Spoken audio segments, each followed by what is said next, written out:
सरकारला मागून सरकार देईल का हा एक मोठा प्रश्न आहे। मागण्या तर हातभरच्या पेक्षा जास्त आहेत, खूप मोठी लिस्ट आहे। त्यांनी जी वचनं दिली ती तरी पुरी करावीत काय। आणि फार्मर्ससाठी आम्ही शेतकऱ्यांसाठी आम्ही म्हणतो जे स्वामीनाथन आयोजनाचं त्यांनी रिपोर्ट दिले होते ते त्यांनी अंमलात आणावे, म्हणजे शेतकरी वाचेल आणि आत्महत्या होणार नाही। डिझेल पेट्रोलचा खर्च तुम्ही वाचवला किंवा कमी केला तर लोकांच्या पोटावरती पाय येणार नाही, कारण त्याच्याबरोबर जे ट्रान्सपोर्टमध्ये तुमचे खायचे औषधं सगळ्या ज्या गोष्टी तुम्हाला ज्या जगायसाठी लागतात, पाण्याच्या बाटल्यासुद्धा महाग होऊन जातील, तर सगळं जे तुम्हाला जगायसाठी सामान्य माणसाला जगायसाठी लागतं ते सगळं आपोआप वाढतं जेव्हा तुम्ही पेट्रोल आणि डिझेलचे हे वाढवता। गॅसचं वाढवलं तरीसुद्धा त्रास होतो, महिलांना तर त्याहून त्रास होतो। आज महाराष्ट्र राज्याचे माजी मुख्यमंत्री सन्माननीय पृथ्वीराज बाबा यांच्या सुविद्य पत्नी सन्माननीय सत्वशीला भाभी आणि आमच्या सातारा जिल्हा काँग्रेस कमिटीचे नवनियुक्त जिल्हाध्यक्ष नामदेव पाटील आप्पा यांच्या नेतृत्वाखाली आम्ही आज या ठिकाणी भाजप सरकार विरोधी आणि महाराष्ट्र सरकारच्या विरोधी हा मोर्चा काढलेला आहे।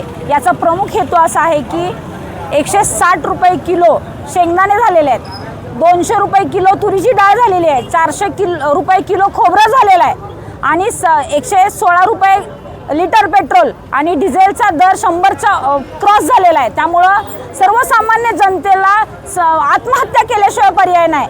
ह्या मोदी सरकारनं अच्छेदींच्या नावाखाली या ट्रम्प सरकारच्या हाताखालचं मांजर होऊन या देशातल्या लोकांची सरळ फसवणूक केलेली आहे आणि देशातल्या सर्वसामान्य लोकांच्या पैशाच्या जीवावर हा प्रधानमंत्री सर्व देशात जाऊन प्रतिनिधित्व करतो देशाचं आणि देशाला देशोधडीला लावण्याचं काम ह्या पंतप्रधान नरेंद्र मोदींनी केले आहे। आणि त्यांचे लंपट सगळे अंधभक्त ह्या महाराष्ट्रामधले नेते ते सुद्धा ह्या महाराष्ट्राची लूट करण्यासाठी आणि अदानी आणि अंबानीसाठी काम करत आहेत। ह्या महाराष्ट्र शासनाचा देवेंद्र फडणवीस सरकारचा आम्ही काँग्रेसच्या वतीनं जाहीर निषेध करतो आणि येणाऱ्या काळामध्ये सर्वसामान्य जनतेला बरोबर घेऊन यांचं सर्व ज्यांनी आमची लूट केलेली आहे त्यांचं कंबरड मोडल्याशिवाय आणि यांच्या विचारसरणीचे वाभाडे काढल्याशिवाय आम्ही स्तब्ध बसणार नाही। आमचा लढा हा काँग्रेस पक्षाच्या वतीनं आप्पांच्या मार्गदर्शनाखाली अविरतपणे सातारा जिल्ह्यामध्ये प्रत्येक गावामध्ये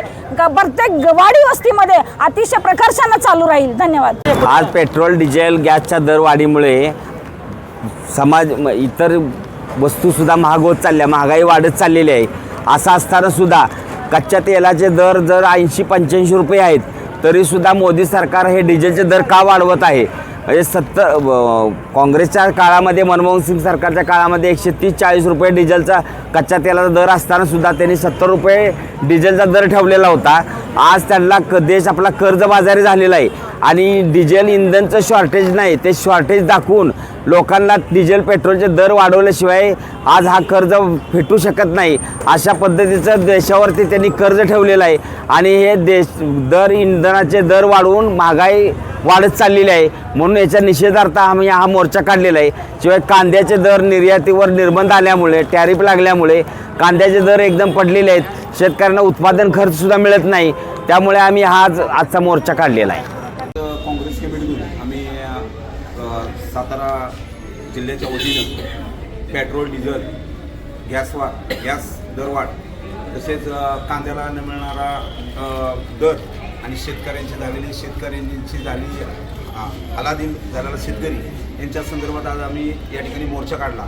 त्या मोर्चाच्या संदर्भातून एवढंच सांगायचं आहे की आज मोदी सरकारने ज्यावेळी जे इलेक्शन चालू होते, इलेक्शनच्या ज्यावेळी सांगितलं लोकांना की या देशामध्ये आपल्या काही कमी नाही, पुढून 5 वर्ष पुरतील एवढा सगळा अन्नधान्य आणि पेट्रोल डिझेल आहे, आणि जेवढे इलेक्शन संपले, इलेक्शन जिंकल्यानंतर आज मोदी म्हणतायत की पेट्रोल बचवून हे करा, तुम्ही बाहेर फिरू नका, आणि हे स्वतः विमानाने परदेशी दौरे करतायत. एक मेलोडीसारखं चॉकलेट, एखाद्या मेलोडी चॉकलेट खिलवत आहेत आणि लोकांना सांगतात उद्या काही दिवसांनी हे म्हणतील की आपण लोकांना म्हणतील खाऊ नका.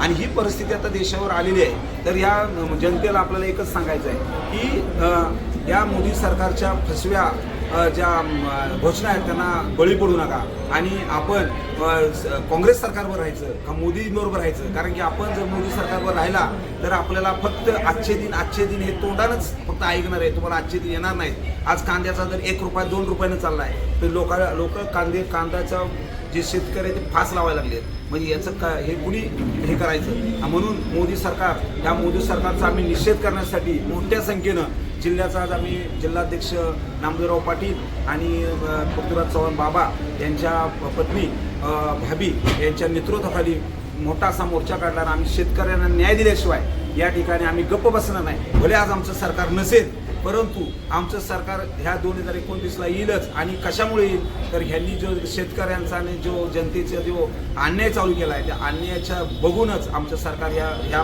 BJP सरकारला झोपवल्याशिवाय राहणार नाही. एवढंच या प्रसंगी